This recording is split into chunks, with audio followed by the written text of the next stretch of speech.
시청자 여러분 안녕하세요. 별별 이야기 별별지기 차현주입니다. 최근 나사는 허블 우주망원경을 이용해서 명왕성 너머 카이퍼 벨트에서 미지의 천체를 발견했다라고 발표했습니다. 이 미지의 천체가 과연 뭘까요? 별별 뉴스에서 확인해 보시죠.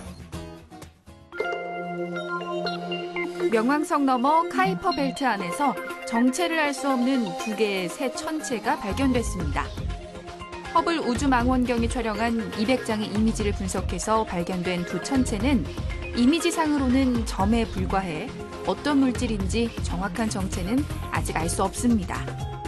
이 천체에 관심이 쏠리는 이유는 해왕성 궤도 밖에 카이퍼 벨트에 위치해 나사의 뉴 호라이즌스호 탐사 범위에 있기 때문입니다. 지난 2006년 발사된 뉴 호라이즌스호는 인류 최초의 명왕성 탐사선으로 2015년 7월경 명왕성에 접근할 예정이며 이후 카이퍼 벨트에 진입해 관련 정보를 지구로 전송할 예정입니다. 네, 미지의 천체라고 하니까 괜히 더 궁금해지지 않으세요? 과연 탐사선 뉴 호라이즌스가 카이퍼 벨트 속의 천체에 대한 어떤 정보를 알려줄 수가 있을까요? 오늘도 이태영 교수님과 함께 이야기 나눠보겠습니다. 네, 교수님 안녕하세요. 네, 안녕하십니까. 네, 교수님 카이퍼 벨트가 도대체 뭔가요? 네, 카이퍼란 사람이 붙인 벨트, 띠란 얘기거든요. 네. 1951년경에 그 미국 천문학자 카이퍼가 해왕성보다 먼 궤도 속에 도넛 모양의 띠로서 여러 개의 많은 천체들이 있을 것이다 라고 예언을 했고, 네. 1990년대 이후에 이제 관측 망원경이 좋아지면서 자그마한 천체들이 발견됐을 거 아니에요. 네. 그래서 해왕성 너머에서 한 수백 개 정도의 자그마한 천체들이 발견됐는데 그 천체들을 일컬어서 카이퍼 벨트, 카이퍼 띠에 있는 천체들 이렇게 이야기하거든요. 네. 그래서 결국 명왕성이 행성의 지위를 잃게 되는 원인이 되기도 했거든요. 과거에는 명왕성이 이제 9번째 행성이었잖아요. 근데 이제 보니까 그 주위에 명왕성과 비슷한 그런 천체들이 많더라. 예. 이것들이 모두 다 카이퍼 벨트에 속한 것들이다. 라고 이야기가 된 거거든요. 그렇군요. 그런데 뉴 호라이즌스호가 이걸 탐사한다라고 하는데 네네. 이건 어떤 탐사선인가요? 그 2006년 1월에 발사된 그 명왕성 탐사선이었어요. 네. 발사될 때까지만 해도 태양계의 9번째 행성인 명왕성을 좀 제대로 보겠다 해서 발사됐는데 발사되고 나가지고 몇 달 지나서 8월 24일경에 이제 명왕성이 이제 행성의 지위를 잃고 외행성으로 바뀌게 됐잖아요. 네, 그렇죠. 그래서 원래는 행성 탐사선이었는데 지금 이제 외행성 탐사선이 됐는데요. 이 10년 가까이 이제 날아가고 있는데 내년 한 그 7월경에 이제 가장 그 명왕성에 가까이 접근합니다. 10,000km 정도 가까이 접근하는 건데요. 네. 그러면 지구 지름보다도 가깝게 접근하는 거거든요. 보통 이제 이 행성을 탐사하는 이 탐사선 같은 경우에는 목성을 탐사했던 갈릴레오 위성, 그다음에 토성을 탐사하는 카시니 위성. 네. 큰 천체들 같은 경우에는 그 중력이 세기 때문에 가가지고 그 큰 행성에 위성이 되기 때문에 돌면서 계속 몇 년 동안 관측을 하는 거예요. 네. 근데 명왕성은 작잖아요. 작으니까 이 뉴 호라이즌스를 잡아줄 힘이 없는 거예요. 그래서 그렇군요. 스쳐서 지나가면서 보는 거지 그 명왕성이 계속 돌면서 계속 관측이 안 되거든요. 그렇군요. 예, 그래서 이 뉴 호라이즌스를 갖다 2015년 7월경에 명왕성 근처를 그러니까 지나가게 하는데 네. 잠깐 지나가면서만 보니까 너무 아깝잖아요. 그러게요. 예, 카시나 갈릴레오처럼 계속 돌면서 관측하는 게 아니니까. 네. 그래서 이제 이번에 이제 허블 우주망원경이 찍은 사진 중에서 뉴 호라이즌스호의 궤도에 가까운 곳에 있는 천체 두 개를 발견한 거예요. 그렇군요. 그게 이 두 천체거든요. 그래서 뉴 호라이즌스호가 이제 무게도 무겁지 않아요. 한 500kg밖에 안 되는 자그마한 그 탐사선이기 때문에 연료가 많지 않거든요. 네. 궤도에서 가까운 곳에 있는 조그마한 연료를 써서 옆에 가서 이제 관측할 수 있는 그런 천체들을 찾은 게 이번 두 개고, 그래서 그 두 개를 찾아가지고 지나가면서 이왕 간 김에 그 두 개를 더 관측하겠다 이런 이야기입니다. 네, 덤으로 두 개의 천체를 더 관측을 한다는 네네. 건데 네. 그럼 그 두 개의 천체 과연 정체가 뭔가요? 그렇죠. 사실 모르죠. 네, 우리가 관측하는 대부분의 별들은 대부분의 미지의 천체들입니다. 예, 네. 그래서 이번에 이제 확실한 거는 이제 허블 우주망원경 속에서 관측이 됐기 때문에 그것이 이제 명왕성 근처에 있는 뉴 호라이즌스호가 가는 궤도 근처에 있는 카이퍼 벨트 속의 천체라는 걸 알고 있는데 네. 정확히 그것이 크기가 어떻고 어떤 성분으로 돼 있고 모르잖아요. 그래서 네. 현재까지 생각은 명왕성과 비슷하게 얼음과 돌로 이루어진 그런 차가운 행성, 그러니까 조그만 소행성 뭐 이런 거 정도로 알고 있는데 정확히 모르니까요. 그래서 네. 가가지고 카이퍼 벨트 속에 있는 이 천체들의 정말 정확한 모습이라든가 성분이 뭔가 뉴 호라이즌스 호가 태양계 우리가 알고 있는 태양계의 가장 외곽에 있는 소천체들을 관측하면서 우리 이 태양계 관측에 새로운 지평을 열겠다. 그래서 뉴 호라이즌스 호 이렇게 이름이 붙여진 겁니다. 네, 과연 그 카이퍼 벨트 속에 어떤 것들이 들어있을지 아직 제대로 발견되지 않았는데 과연 이 뉴 호라이즌스 호가 과연 그 새로운 지평을 열 수 있을지 더 기대됩니다. 네, 다음 코너는 와우 천문 영상입니다. 이번에는 어떤 영상이 우리의 시선을 사로잡을지 궁금한데요. 함께 한번 감상해 보시죠. 풀 한 폭이 찾아보기 힘든 이곳. 칠레의 고산지대인 세로 아마조네스입니다. 해발 3,000m가 넘는 이곳에 굴착 작업이 한창인데요. 무엇을 위한 작업일까요? 카운트다운이 시작되고 잠시 뒤 민둥산 정상에서 폭발과 함께 흙먼지가 날립니다. 망원경의 건설을 위한 첫 번째 발파 작업이라는데요. 바로 이 망원경이 현재 계획되고 있는 세계에서 가장 큰 망원경, 유로피안 익스트리멀리 라지 텔레스콥, 줄여서 EELT입니다. 건설의 첫 시작부터 참 웅장하죠? 와, 그냥 거대 망원경도 아니고 초거대 망원경이라고 하니까 대체 얼마나 크길래 그런가 궁금한데요. 교수님, 이제 이 망원경 건설의 기초 작업을 시작을 했잖아요. 그렇죠. 이제 막 이제 땅 파기 작업을 시작한 겁니다. 네. EELT, 유로피안 익스트림리 라지 텔레스코프. 극도로 큰 망원경이라는 거거든요. 네. 그러니까 칠레에 있는 해발 3,000m 아마조네스 고원에 만들어지고 있는 건데요. 그 근처에 이제 한 22km 옆에 그 아타카마 사막 많이 말씀드렸었죠. 네. 아타카마 사막에 있는 VLT라고 해서 베리 라지 텔레스코프 8m 정도 되는 거울 4개를 합친 가장 큰 망원경이 근처에 있었는데 네. 그것만 해도 엄청 크다고 생각을 했는데 네. 이거 같은 경우에는 1.4m짜리 거울을 갖다가 800개쯤 합친 거예요. 그러니까 합쳐서 놓고 보니까 전체 지름이 한 39.3m. 와, 39.3m니까 엄청나죠. 엄청나네요. 그래서 그 정도 되니까 얼마나 이 망원경을 덮는 지붕도 굉장히 커야 되겠잖아요. 그 지붕만 하더라도 축구장 절반 정도 크기라고 합니다. 그래서 이제 우리가 보면 돔 구장 같은 거 있잖아요. 네. 그런 걸 상상하시면 되는데 동구장을 둥근 모양의 지붕이 있으니까 동구장을 만드는 건데 동구장 같은 경우는 돔이 그냥 덮여 있잖아요. 네. 망원경을 관측하려다 보니까 돔을 열어야 되잖아요. 그렇죠. 열기만 하는 게 되는 게 아니라 돌아가야 되잖아요, 또. 네. 그래서 거의 뭐 야구 돔 같은 것이 만들어지는데 그 돔이 열리면서 돌아간다. 그 안에 지름 39.3m짜리의 거울을 단 망원경이 있다. 그 망원경 무게만 해도 2,800톤이다. 엄청나네요. 그렇죠. 그래서 그런 걸 하기 위해서는 땅 파기 작업부터 굉장히 오래 걸릴 거 아니에요. 네. 그래서 지금 영상에 나온 게 바로 뭐냐면 그 아마조네스 그 고원에 있는 그 자리에 이제 발파 작업을 시작하는 거예요. 그러니까 네. 망원경 그런 큰 걸 세우려니까 땅을 평평하게 골라야 되잖아요. 그렇죠.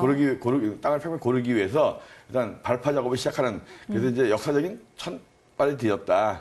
그래서 이제 그래도 이제 굉장히 오래 걸릴 거 아니에요. 언제쯤 그래서 완공이 될까요? 일단 예상은 2020년경에 2020년경에 완공이 되겠고 네. 그렇게 되면은 우리가 알고 있는 가장 큰 해상력 좋은 허블 우주 망원경 네. 그거보다 한 15배 이상 되는 그래서 이 관측하는 범위가 이제 그 우리 눈으로 볼 수 있는 가시광선과 적외선 영역이거든요. 네. 그래서 가시광선과 적외선 영역에서 가장 큰 망원경이 되지 않을까. 그러면 가시광선 영역이라는 것은 뭐냐면 우리 눈으로 보는 것과 같은 아주 멋진 사진을 얻을 수 있다는 거거든요. 예. 그래서 아마 또 이거 2020년 이후에 이것이 만들어진 다음에는 정말 더 화려한, 더 멋진 또 우주의 사진들이 이곳에서 나오지 않을까. 벌써부터 기대가 네. 되네요. 이 유럽 우주국의 야심찬 미래 계획, 이 거대한 망원경이 완성이 되면요. 정말 그동안 알지 못했던 우주의 신비가 풀릴 수도 있을 것 같습니다. 천문학의 한 획을 그을 멋진 발견, 과연 할 수 있을지 기대됩니다. 와우 천문 영상 이번 시간에는요. 우주를 바라보는 가장 거대한 눈, EELT를 만나봤습니다.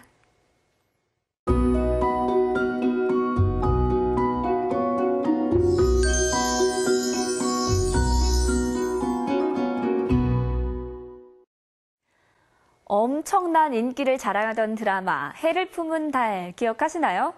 왜 갑자기 한참 지난 이 예전 드라마 이야기를 꺼내나 싶으시죠? 네, 이번에 제가 소개할 소재가 바로 일식이기 때문입니다. 일식은요, 달이 태양을 가리는 현상이라는 거 기억하시죠? 서서히 해를 삼키는 달의 모습 함께 만나보시죠.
네, 일식이 일어날 때 밖에 나가서 혹시 관측하신 적 있으신가요?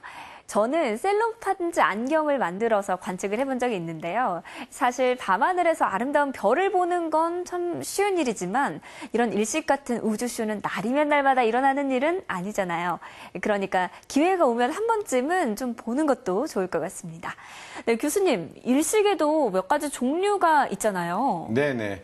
뭐 완전히 가려지는 일식, 개기 일식이라고 하죠. 네. 보신 적 없으시겠죠? 그건 본 적 없어요. 우리나라에서 이 개기 일식이 아마 우리가 사는 동안에 거의 없었고요. 네. 앞으로 2035년 9월 2일에나 있습니다. 오. 그것도 서울이라든가 남 한쪽에서 안 되고 네. 평양하고 원산에 있는 쪽에서만 일어나는데요.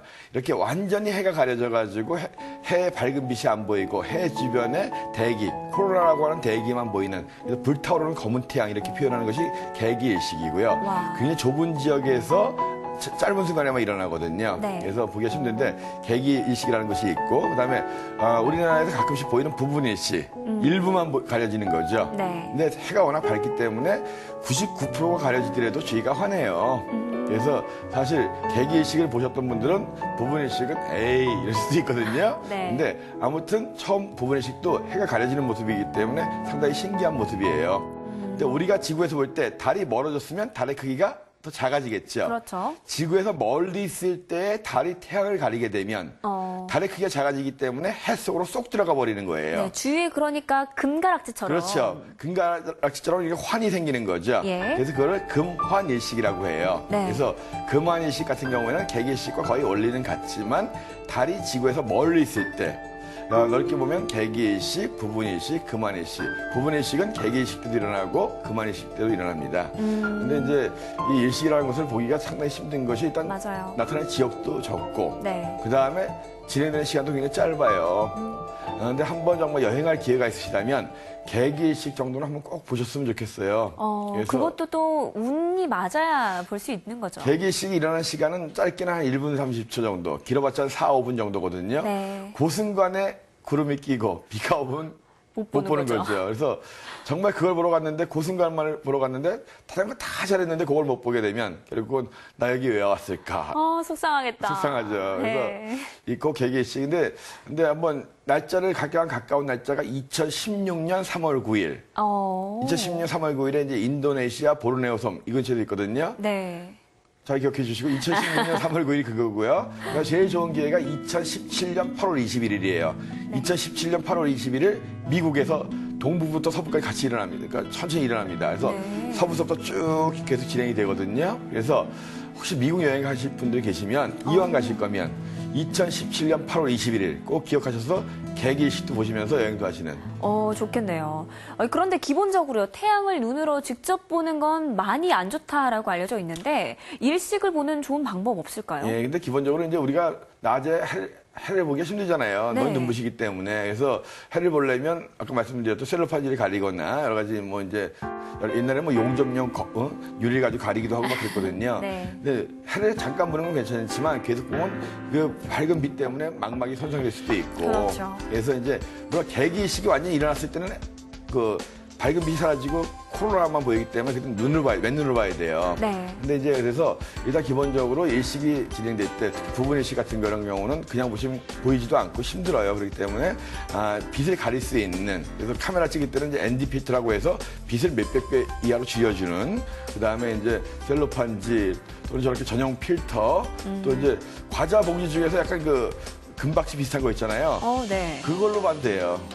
예, 그래서 여러 가지 이제 빛을 줄이는 그런 도구를 써야지 그냥 봤다가는 잘 보고 나서 하늘이 노래지는 게 눈 망막이 손상됩니다. 그래서 네. 일식을 많이 관측했던 갈릴레이 같은 경우는 망원경으로 이제 자그마한 망원경이지만 일식을 계속 관측하다 실명이 됐거든요. 그랬군요. 갈릴레오처럼 이렇게 실명되지 않으려면 이렇게 주위에서 쉽게 구할 수 있는 일식 관측 셀로판지라든지 과자 봉지를 또 이용해서 볼 수도 있다고 하니까요. 지금 오늘 말씀해 주신 앞으로의 그 날짜에 일식 꼭 한번 찾아보는 것도 좋을 것 같습니다. 네, 별에는 밤은 여러분의 소중한 자료 기다립니다. 여러분이 직접 보내주신 사진 그리고 영상으로 만들어지니까요. 주저하지 마시고 아래쪽에 보이는 이 주소로 소중한 사진 그리고 영상 많이 보내주세요.